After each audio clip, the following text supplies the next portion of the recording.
बिस्मिल्लाहिर्रहमानिर्रहीम। अस्सलाम वालेकुम नाज़रीन मोहतरम, मैं हूं आपका मेज़बान इमरान नाइको। नाज़रीन, उम्मीद है कि आप खैर व आफियत से होंगे। नाज़रीन मोहतरम, आज से हमने अपने स्टूडियो में एक नए प्रोग्राम का आगाज़ किया है जिसका उन्वान है नौजवानों की बात नौजवानों के साथ। यानी कि इस प्रोग्राम में हम डायरेक्टली नौजवानों के साथ इंटरेक्ट करेंगे और उनसे उनकी प्रॉब्लम्स जानने की कोशिश करेंगे और उन प्रॉब्लम्स का क्या हल है और जो हमारे समाज में मुख्तलिफ बुराइयां हैं, नौजवान का क्या रोल बनता है इन बुराइयों को दूर करने में, क्या रिस्पॉन्सिबिलिटीज़ बनती है सोसाइटी को बेटर बनाने में, बेहतर बनाने में नौजवान का। और आज के इस पहले प्रोग्राम में हमारे साथ आज 3 हमारे मेहमान जुड़ चुके हैं। हमारे साथ हैं समीर बुखारी साहब। समीर साहब, खुश आमदीद, आपका शुक्रिया हमें ज्वाइन करने के लिए। और हमारे दूसरे मेहमान हैं आज के मेरे राइट साइड से फिरदौस अहमद बाबा साहब। फिरदौस साहब, आपका भी खुश आमदीद करते हैं प्रोग्राम में। और हमारे आज के तीसरे मेहमान हैं सईद शाकिर साहब जो हमें ज्वाइन करें। शाकिर साहब, आपका भी खुश आमदीद प्रोग्राम। आप तीनों मेहमानों का सबसे पहले हम प्रोग्राम में खुश आमदीद करते हैं। तो मैं पहले समीर साहब आपकी तरफ जाऊंगा। इससे पहले भी कई मरतबा आपने हमारे डिबेट्स में, प्रोग्राम्स में शिरकत की है, मुख्तलिफ इशूज़ पे हमने गुफ्तगू की है। स्पेशली लास्ट टाइम हमने शायद लेट मैरिज पे बात की थी, लेकिन आज मेरा सिंपल सा क्वेश्चन है, आपसे शुरू करूँगा मैं आपसे समीर साहब कि एक नौजवान का कैसे आप एक नौजवान को देखते हैं कि वो सोसाइटी में अपना रोल प्ले करें कि हम अपनी सोसाइटी को बेहतर बनाएंगे। अस्सलाम वालेकुम इमरान साहब, सारे नाजरीन को मेरी तरफ से सलाम। जैसा कि आपने कहा कि कैसे एक नौजवान क्या रोल अदा कर सकता है जो सोसाइटी की बेटरमेंट के लिए हो, तो इससे पहले भी हमने काफ़ी बार इस पे डिस्कस किया है। बिल्कुल। और लेकिन कुछ हालात ऐसे थे कि बीच में हमें रुकना पड़ा। देखिए, जहाँ तक कि नौजवान का सवाल होता है कि एक नौजवान कैसे काम करेगा, बेटरमेंट कैसे होगी, तो सबसे पहले जो भी सोसाइटी होगी उसके लिए सबसे पहले जो होना चाहिए वो एजुकेटेड होना ज़रूरी है। एक तो होता है लिटरेट होना, जिसमें सिर्फ इंसान पढ़ा लिखा हो सकता है, वो साइन बोर्ड पढ़ सकता है, किताबें पढ़ सकता है, लेकिन एजुकेटेड होना, एजुकेटेड मतलब कि उसमें शऊर आना चाहिए। पहले उसमें खुद शऊर होना चाहिए। जैसे कि अगर आप अभी बाहर निकलेंगे तो चारों तरफ आप देखेंगे कूड़ा करकट होगा। हम घर में जो डस्टबिन यूज करते हैं वो हमेशा हम यूज नहीं करते हैं, सुबह हमने दे दिया और उसके बाद जो कूड़ा करकट हमें पहले याफ्ता होना चाहिए। पहले हमें वही शऊर में सब कुछ आता है। आपके पास तहजीब होना चाहिए, आपके पास ये सेंस होना चाहिए कि अगर मैं कोई गलत काम करता हूँ किसी भी तरीके का, चाहे वो खराफात हो, चाहे आप कोई जिसे हम गुनाह कह सकते हैं, और दूसरी गलती होती है। और जैसे मैंने कूड़े करकट की मिसाल दी, तो ये चीज़ें पहले आपके दिमाग में होनी चाहिए कि ऐसी चीज़ों से शायद मेरी सोसाइटी गंदी हो सकती है। और बाकी तो बड़ी बड़ी चीज़ें जो है वो आपको पता है। ये मैं एक छोटी सी मिसाल दे रहा हूँ। इसी तरह से पहले आपको अपने अंदर एक शऊर लाना चाहिए, उसके बाद आपके घर में जो आपका परिवार होता है, आपके घर वाले होते हैं, आपको वहां से स्टार्ट करना है कि उनको आप अच्छी तालीम दें। उनसे आप कहें कि हम जो काम कर रहे हैं ये सोसाइटी पे मनफी असर डाल सकता है। अभी शादियों का सीजन चल रहा है, तो हर एक को दोनों तरफ से, चाहे वो लड़की हो या लड़का हो, नौजवान तो दोनों ही है। जब हम नौजवान की बात करते हैं तो सिर्फ मर्द की ही बात आती है। तो उसमें जो शादियों में जो हम ज्यादा फजूल खर्ची करते हैं, एक्सेस करते हैं, तो उसमें भी हमें यही देखना होगा। एक पढ़ी लिखी लड़की होगी, एक लड़का होता है, अगर उनके घर वाले जो होते हैं वो तकरीबन हमेशा डांट ही पड़ती है इन चीज़ों पे, ऐसा करना ज़रूरी है, वो करना ज़रूरी है, तो ये भी सोसाइटी का एक इशू है और ये भी एक बहुत बड़ा मसला है। लेकिन पढ़े लिखे नौजवान भी इसमें अब एक तरफ से करप्ट हो रहे हैं, वो भी सुधार नहीं पा रहे हैं। और जो भी प्रैक्टिस हो, जो भी सोसाइटी की जो भी बेटरमेंट के लिए आप प्रैक्टिस करेंगे, वो आपको पहले अपने घर से स्टार्ट करनी चाहिए। समीर साहब, आपके पास मजीद जाएंगे। फिरदौस साहब, आपसे ये जानना चाहेंगे कि अगर हम 2019 पे अगर हम नज़र दोहराएंगे तो हमने देखा कि कश्मीर में काफ़ी जो सुसाइड के केसेस जो हमने देखे उसमें काफ़ी इजाफा हुआ और उसमें जो मेजॉरिटी थी वो नौजवानों की थी, चाहे उसमें गर्ल्स हों चाहे बॉयज़ हों, लेकिन मेजॉरिटी उन्हीं की थी जिन्होंने कोशिश की सुसाइड करने की या जिन्होंने सुसाइड किया। या दूसरी तरफ अगर हम देखें तो आए रोज़ हम देख रहे हैं कि ड्रग एडिक्शन का जो यहाँ पे जिस तरीके से केसेस है वो भी बढ़ रहे हैं, मंशियात का रुझान ट्रेंड बढ़ता जा रहा है कश्मीर, हमारी कश्मीर वैली की मैं स्पेशली बात करूँ, आपको क्या लग रहा है ये जो दो चीज़ें पर्टिकुलरली जो मैंने आपसे कही, इसके पीछे का जो रीज़न है क्या लगता है आपको? As a youth, being a youth, आप इस चीज़ को कैसे देखते हैं? जी अस्सलाम वालेकुम, बहुत बहुत शुक्रिया आपका दावत देने के लिए। तो इस बारे में जैसा आपने कहा कि मतलब जो सुसाइड का एक ट्रेंड है बढ़ता जा रहा है पिछले साल से, तो इसमें तो पहला रीज़न है यूथ जो यहाँ के हैं वो डिप्रेशन के शिकार हैं काफ़ी ज़्यादा।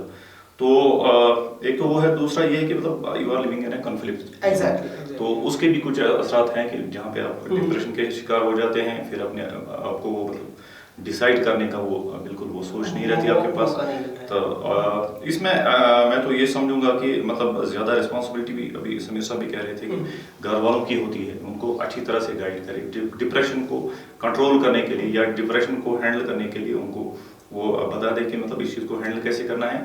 और दूसरी ये बात है कि हमें चाहिए एज पेरेंट्स, हमें चाहिए एज फ्रेंड्स, हमें चाहिए कि हम जो भी हमारे पड़ोस में हैं, फ्रेंड सर्कल में हैं, डिप्रेशन का शिकार हो, उसको हम कहीं तनहा ना छोड़ें, उसकी प्रॉब्लम को सुनें, उसका फिर सोल्यूशन देखें जहाँ तक हमारे बस में हो, तो उसका सोल्यूशन देखें। और तीसरी बात ये है कि हमें बिल्कुल जो एक यूनिवर्सल लॉ है कि हमें रिलीजन से जुड़ना है। आप नमाज़ों का एहतमाम करें, आप मतलब बुजुर्गों से मिलने का एहतमाम करें, जो रिलीजियस स्कॉलर हैं उनके साथ बैठें, उनके साथ अपनी प्रॉब्लम्स को शेयर करें, या आपके घर के जो बड़े हैं उनके साथ अपने प्रॉब्लम्स को शेयर करें। तो इस चीज़ से मतलब कुछ हद तक इसमें सुधार आ सकता है। तो दूसरी बात यह है कि मतलब अभी जो ड्रग्स का काफ़ी ज़्यादा यूज़ होता है, उसका भी मतलब ग्राफ काफ़ी ऊपर जा रहा है पिछले कुछ एक साल से। और अलमिया ये है फिरदौस साहब की जो यंग जनरेशन है हमारी, वो इसमें ज़्यादा इन्वॉल्व है। बिल्कुल हमें देखना चाहिए, मतलब ये तो है कुछ मतलब ऑड एलिमेंट्स होते हैं सोसाइटी में जो इस चीज़ को प्रमोट करते हैं अपने मतलब ज़ाती मुफादात के बिल्कुल उनकी खातिर। तो इसमें जो इंतज़ामिया है उस पर भी एक बड़ी जिम्मेदारी आयद होती है कि इस चीज़ को कंट्रोल करें। जो हमारी अपनी लोकल जो हमारी अवकाफ की कमेटी होती हैं या सिविल सोसाइटीज़ होती हैं, या हमारी काफ़ी सारी जो NGOs हैं, उन पर भी काफ़ी जिम्मेदारी आयद होती है कि वो इस चीज़ को देखें। इनफैक्ट मीडिया पे जिम्मेदारी आयद होती है कि इन चीज़ों को हाईलाइट करें कि मतलब कहाँ से मतलब जड़ क्या है इस चीज़ की, वहाँ तक पहुँचने की, ताकि इस चीज़ को हम कंट्रोल कर सकें। जी, तो शाकिर साहब आपकी तरफ मैं आऊँगा, आप खुद एक बड़ी जर्नलिस्ट है और फील्ड में होते हैं आप, आपसे मैं थोड़ा सा हट के सवाल पूछूंगा कि अगर पॉलिटिकल की हम बात करें, यहाँ पर कश्मीर वैली में जब हम सियासत लफ्ज़ का इस्तेमाल करते हैं शाकिर साहब, तो अल्टीमेटली हमारे जहन में या तो नेशनल कॉन्फ्रेंस आता है, या तो PDP हमारे जहन में आता है, या तो वो लीडरान जो 25, 30, 40 सालों से जिन्होंने वो डायनास्टिक सक्सेशन यहाँ पे बना रखी है, उन लोगों का माइंडसेट बनाया है हम लोगों ने। क्या आपको शाकिर साहब नहीं लगता है as a youth, as a journalist, कि जो हमारी नई यूथ है, नई नस्ल है, इनको आप कैसे देखते हैं कि कैसे ये इन्वॉल्व हो सकते हैं मेन स्ट्रीम में या पॉलिटिक्स में हम कहेंगे, और ताकि जो हमारा ये ट्रेंड बन गया है, जो हमारा माइंडसेट बन गया है कि जिस चीज़ से यहाँ के लोग तंग आए हैं, जो नेगेटिव इमेज ऑलरेडी क्रिएट हो चुकी है, तो आप इस चीज़ को कैसे देखते हैं कि किस तरीके से नौजवान आज का इसमें इन्वॉल्व हो सकता है, कदम रख सकता है? देखिए, एक खुशी की बात है कि जम्मू एंड कश्मीर में या हमारा एसेशन जिस कंट्री से है, जिस कंट्री में अभी हम रह रहे हैं, एक डेमोक्रेटिक कंट्री है, ऑन पेपर्स है बिल्कुल। तो और एक बड़ी चीज इसमें ये है कि यहाँ पे मल्टी पार्टी सिस्टम है, एक बहुत बड़ी चीज है। जैसे US में हम देखें तो वहाँ पे 2 पार्टी सिस्टम है, there is not scope for any other party to get into the field. So यहाँ पे ये स्कोप है, लेकिन इस चीज को कैसे बर्बाद किया जाता है, कि इस स्पेस को कैसे श्रिंक किया जाता है, ये चीज देखने की जरूरत है। यहाँ पे अगर हम देखें 1947 से जब से एसेशन इंडिया के साथ हुआ है, यहाँ पे जो है पार्टीज को स्पॉन्सर करने लगी है। ये सारा दिल्ली से वहाँ होते आया है। दिल्ली में स्पॉन्सर किया जाता है, जिस पार्टी को वहाँ का आशीर्वाद मिलेगा वही पार्टी आगे जा सकती है, और जिन लोगों को वो यहाँ प्रमोट करना चाहते हैं वही लोग प्रमोट हो पाते हैं। बाकी जो लोग आते हैं सियासत में आते हैं, जैसे कोई नई पार्टी आ जाती है तो उसको लेबलिंग की जाती है, PR एजेंसीज लगी रहती है, उनको डिफेम करने की कोशिश की जाती है, उनको स्पेस नहीं मिलती है, उनको ग्राउंड में जो है एक्सेप्टेबिलिटी में नहीं मिलती है। मुझे लगता है कि अगर यहाँ पे कॉन्स्टिट्यूशन हमें ये प्रोविजन देता है कि आप कई पार्टीज यहाँ पे बना सकते हो, लोग पॉलिटिक्स में आ सकते हैं, अपना किस्मत आजमा सकते हैं, या जो सर्विस वो एक सियासतदान बनकर लोगों को देना चाहे वो दे सकते हैं, लेकिन उसके लिए जो स्पॉन्सरशिप जो है बंद होनी चाहिए। लोगों को ओपन स्पेस दे देनी चाहिए। जो नौजवान है, जिसमें कैपेबिलिटी है, जिसमें जो पोटेंशियल है, वो उसका यूज करके सियासत में आ जाए और लोग दिखा दे कि वो क्या कुछ कर सकता है। आपको रोकूंगा, क्या आपको लगता है कि कश्मीरी यूथ का जो रियल फेस है, जो पॉजिटिव फेस है, वो असल में उसे दिखाया नहीं जा रहा है, उसे रिप्रेजेंट नहीं करवाया जा रहा है? आपका कहना बिल्कुल सही है कि यहाँ पे ब्रांडिंग की जाती है। कोई बच्चा कुछ लिखे, यार हमारे यहाँ पे फ्रीडम ऑफ एक्सप्रेशन है, let people express what they want, लेकिन ऐसा नहीं किया जाता है। एक नैरेटिव क्रिएट किया जाता है और उसका काउंटर नैरेटिव क्रिएट किया जाता है और लोगों की स्पेस बस इतनी है। There is not any other space left for the people of Jammu and Kashmir. दो एक तो एक नैरेटिव, एक काउंटर नैरेटिव है। Two teams have been working on this thing since many years. ये चीज बंद होनी चाहिए, नैरेटिव बनाना और उसका काउंटर नैरेटिव बनाना है। लोगों को एक ओपन स्पेस दे देनी चाहिए कि वो क्या चाहते हैं, वो क्या करना चाहते हैं, वो कैसे लोगों को सर्विस डिलीवर कर सकते हैं, किस फील्ड में आके डिलीवर कर सकते हैं। यहाँ पे for example sprouting of NGOs हो चुकी है। एनजीओज की स्प्राउटिंग के साथ ही क्या हो जाता है कि उनको लेबलिंग की जाती है, ये इस एजेंसी की है, ये इस एजेंसी की, ये इस एजेंसी की है। मुझे लगता है कि उन एजेंसीज को भी चाहिए कि उनको फंडिंग करना बंद कर दे, किसी एक पर्टिकुलर दिशा में ले जाना बंद कर दे, उनको अपने हिसाब से काम करने देना चाहिए। अगर कोई एजेंसी किसी एनजीओ को स्पॉन्सर करती है, बंद कर दीजिए, उनको अपने हिसाब से काम करने दो, देखते वो कैसे क्या कर सकते हैं, कैसे लोगों की खिदमत कर सकते हैं। जब ऐसा होता है तो एक रेस लग जाती है, हम भी इनसे फंडिंग ले ली, एक ही दिशा में सारे लोग चले जाते हैं। प्रोजेक्ट्स जैसे दिए जाते हैं, ये प्रोजेक्ट आज ये करो, आप ये इस चीज को प्रमोट करो। नहीं, आप मीडिया को भी स्पेस दो, कुछ प्रोजेक्ट्स मत दो, मीडिया को स्पेस दो। वो लोगों की सही पहचान जो है, सही शक्ल जो है, लोगों के मसाइल जो है, या जो जर्नलिज्म के एथिक्स है उनको मेंटेन कर सके। लेकिन आप जब उनको ये चीजें देते हो या असाइनमेंट्स दे देते हो, इससे जो है वो डाइवर्ट हो जाता है, सही इशू से डाइवर्ट हो जाता है। बिल्कुल। समीर साहब, आपके पास में फिर आऊंगा। समीर साहब, हम एक डिजिटल दौर में रहते हैं, एडवांस्ड वर्ल्ड है इस टाइम, दुनिया काफ़ी तरक्की कर चुकी है, लेकिन जब हम नज़र डालते हैं कश्मीर पर, और स्पेशली जब हम फार फ्लंग एरियाज़ में जाते हैं, दूर दराज इलाकों में जाते हैं, तो स्टोरी डिफरेंट होती है। और हमारे पास टैलेंट है लेकिन उनके पास एक्सपोजर नहीं है, हमारे पास टैलेंट है उनके लिए लेकिन कोई स्ट्रीमलाइनिंग नहीं है, हमारे पास टैलेंट है लेकिन हम उसे निखार नहीं पाते हैं। आपको क्या लगता है, क्या हमारे यूथ के साथ किस तरीके से और कौन लोग हमारे इस यूथ की जो ज़िंदगी है, हमारे नौजवानों का जो ये टैलेंट है, इसे बर्बाद करने की कौन से रीज़न है? देखिए, जो आपने सवाल अभी पूछा, ये थोड़ा हटके भी था और थोड़ा डिप्लोमेटिक भी है अगर मैं उस नज़र से देखूंगा। लेकिन मसला ये होता है कि हर एक चीज़ हम उस नज़र से देखते हैं जिस नज़र से हम देखना चाहते हैं। बहुत सारे आपने देखे होंगे टैलेंट से भरे हुए लड़के या यहाँ की लड़कियाँ जो अभी आप देख रहे हैं, कहीं के तो अकाउंट भी अब वेरीफाइड हो गए हैं सोशल मीडिया के माध्यम से। लेकिन हम ये कहना दुरुस्त नहीं होगा यहाँ पे कि उनको मतलब स्पेस नहीं दी जा रही या उनका टैलेंट बर्बाद किया जा रहा है। हर एक के पास एक अलग टैलेंट होता है, हर एक के पास टैलेंट होता है। बेशक मेरे काफ़ी दोस्त ऐसे भी हैं जो मतलब टेलीविजन के बड़े बड़े सेट्स पे गए हैं अपना टैलेंट दिखाने के लिए, और बहुत सारे ऐसे भी हैं जो खिलाड़ी नेशनल या इंटरनेशनल लेवल पे पहुंच चुके हैं। लेकिन अब क्या होता है कि जब हम फार फ्लंग एरियाज की बात करते हैं, वहाँ पे मसले ये होते हैं कि वहाँ पे पहले ही हमारी जो सोसाइटी, जो हमारा एरिया होता है, वहाँ की सोच मनफी होती है। वहाँ पे जब आपका पड़ोसी कहता है, आप कहते हैं कि मैं फुटबॉल अच्छा खेलता हूँ, तो सबसे पहले जहन में ये आता है कि ये मैं भी कर सकता हूँ। तो उसको ऐसी उस नज़र से नहीं देखा जा सकता। मनफी सोच का मतलब वही होता है कि जब आप ये कहें कि आपका दिमाग जो है ये एक एरिया में घूम रहा है, ये इसके बाहर नहीं निकल रहा है। आपने वोटिंग की, आपने अपना नुमाइंदा चुना है, आपने एमएलए चुना है, और उसके बाद आप उसको ऐसे सलाम करते हैं कि जैसे आप उसके नौकर हो।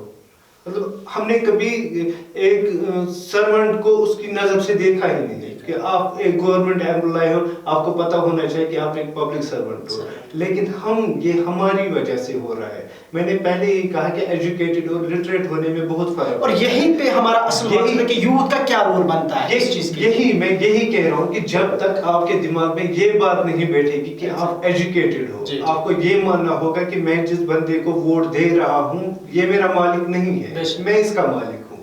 مجھے اس سے یہ نہیں پوچھنا ہے کہ میرا کام کرو گے کہ نہیں, اس سے کہنا ہے کہ میرا کام کرو, اور اس سے حساب لینا ہے. کیونکہ آپ اگر آپ اپنا قیمتی ووٹ دے رہے ہو تو آپ کو اس کی قیمت تو واپس لینی ہے. یہی مسئلہ ہوتا ہے کہ جب آپ فار فلنگ ایریاز میں اگر آپ دیکھیں گے کہ وہاں پہ ایجوکیشن بھی ابھی بہت کم ہے, اور دوسرا یہ ہوتا ہے کہ وہاں پہ جو پاپولیشن وہ بھی میٹر کرتی ہے, مطلب کہ گنے چنے لوگ ہوتے ہیں. ایک ایریا اگر آپ ایک گاؤں لوگ ہیں اس میں 1000 لوگ ہیں تو ایک MLA ان کے بچوں تک کو بھی جانتا ہے, تو کوئی نہیں جانتا ہے کہ میں اس کے منہ لگوں.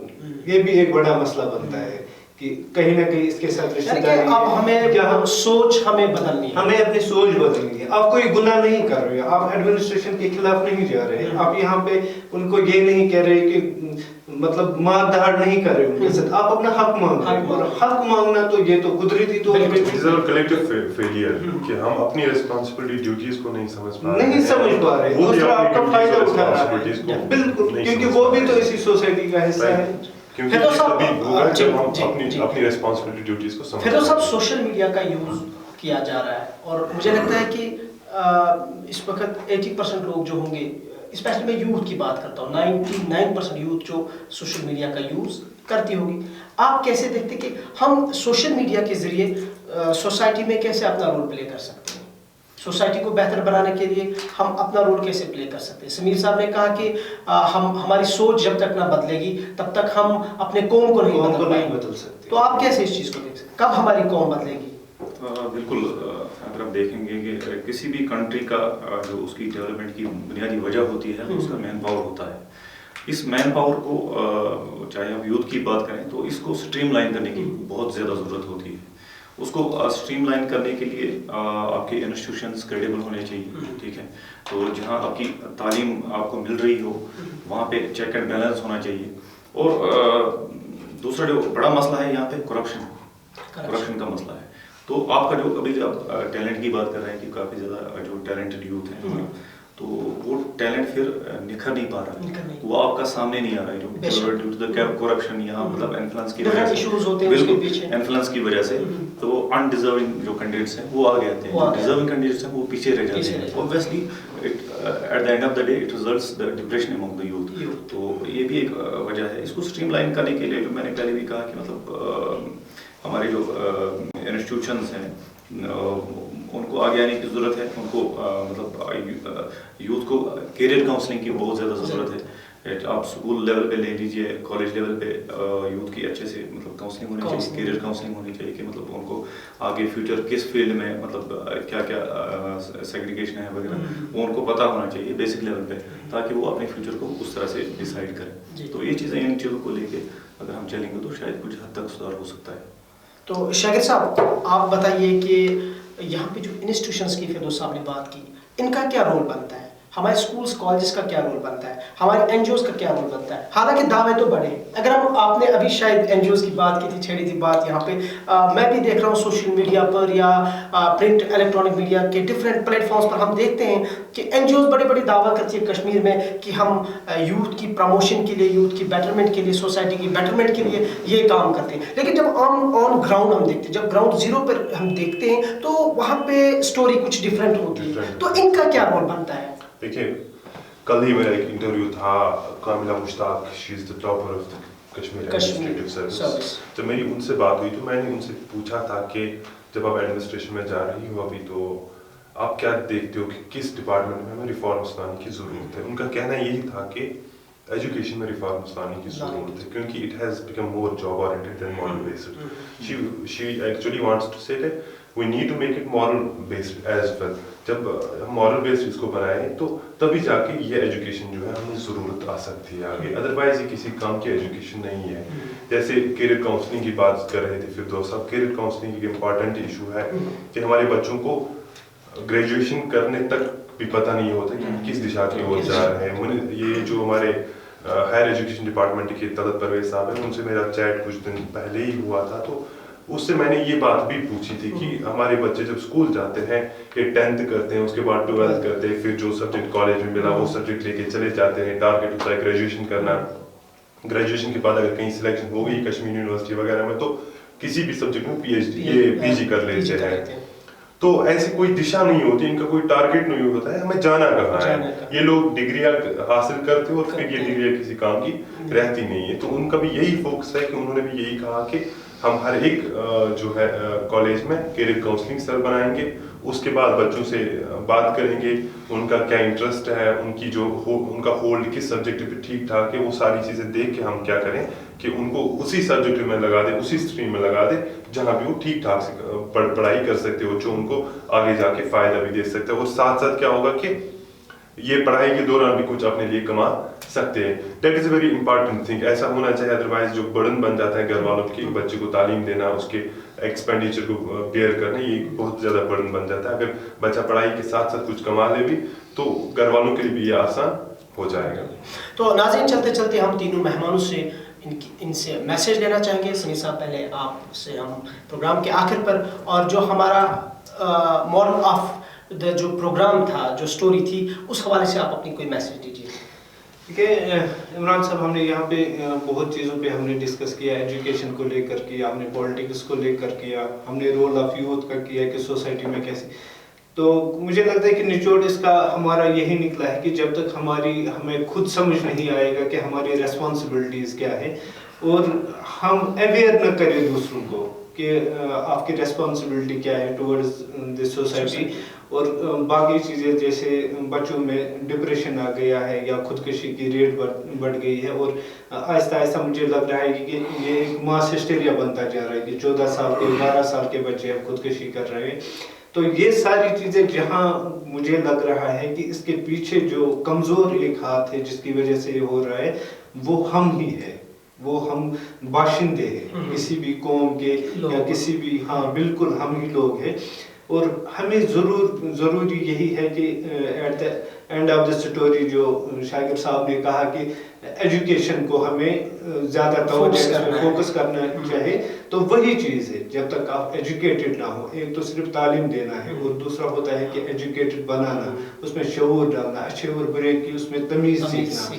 तो जब तक ये चीज़ें नहीं हो हमारी सोसाइटी में, मुझे नहीं लगता है कि सुधार आ सकता है कोई भी। तो मेरी यही मैसेज रहेगी कि हम पहले खुद सुधर जाएं, अपने घर से स्टार्ट करें, और फिर मोहल्ला वगैरह ये खुद ब खुद इंशाल्लाह हो जाएगा। फिर तो सब आप मैसेज दीजिए, हम कैसे अपने अंदर पॉजिटिव सोच ला सकते हैं। हाँ बिल्कुल, पॉजिटिव सोच लाने की काफ़ी ज़्यादा ज़रूरत है, पॉजिटिव सोच को आगे रखने की काफ़ी ज़्यादा ज़रूरत है। तो उसी चीज़ से हम सुधार की उम्मीद कर सकते हैं। हमारा जो एक बड़ा मसला है यहाँ पे अनएम्प्लॉयमेंट का, हमारा ये मतलब उसी का रीज़न होता है, फिर मतलब डिप्रेशन के शिकार होते हैं, या मतलब फिर जो सुसाइड्स होते हैं यूथ में, तो काफ़ी ज़्यादा ये भी एक वजह है। इसमें एक गवर्नमेंट को एक कंप्रहेंसिव पॉलिसी लाने की ज़रूरत है, और जैसा हम पहले भी डिस्कस कर चुके हैं कि कैरियर काउंसलिंग होनी चाहिए, और हमारे रिलीजियस स्कॉलर्स जो हैं उन पे जिम्मेदारी आयद होती है कि इन चीज़ों पे बात करें। हमारे जो समाज के रिप्रेजेंटेटिव्स हैं, जो पॉलिटिकल रिप्रेजेंटेटिव्स हैं, उनको आगे आने की ज़रूरत है, NGOs को आगे आने की ज़रूरत है, इंस्टीट्यूशंस को आगे आने की ज़रूरत है, और मिल के एक समाज को सुधारने की एक शुरुआत करें, तो तब जाके कुछ सुधार हो सकता है। शाकिर साहब, आप मैसेज दीजिए, गवर्नमेंट की क्या रिस्पॉन्सिबिलिटी बनती है? जनाब, मैं जैसे अगर आपको याद होगा कि मार्कंडी कड़चू एक हाई कोर्ट रिटायर्ड जज है, बिल्कुल, बस हाई कोर्ट और supreme court, I don't remember exactly.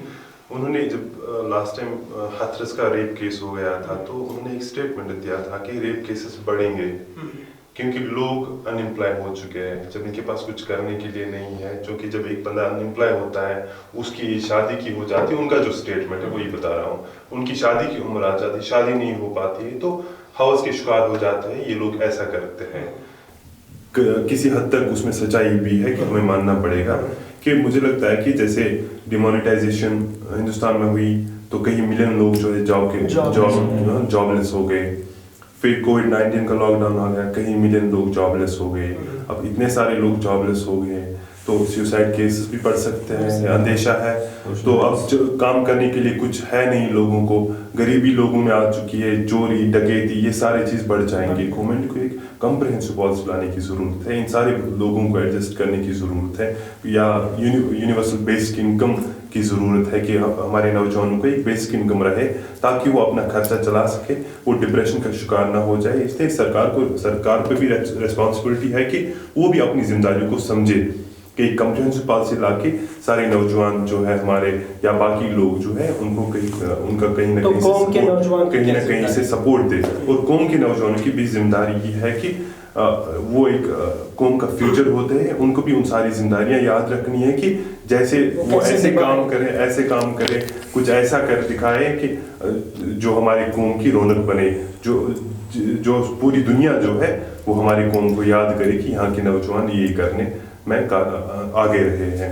तो नाज़रीन, ये थे आज हमारे साथ 3 मेहमान, समीर बुखारी साहब, फिरदौस अहमद बाबा साहब और सईद शाकिर साहब, जिन्होंने अपना कीमती वक्त दिया और हमने मुख्तलिफ जो मौज़ूआत को लेकर मुख्तसर सी गुफ्तगू की।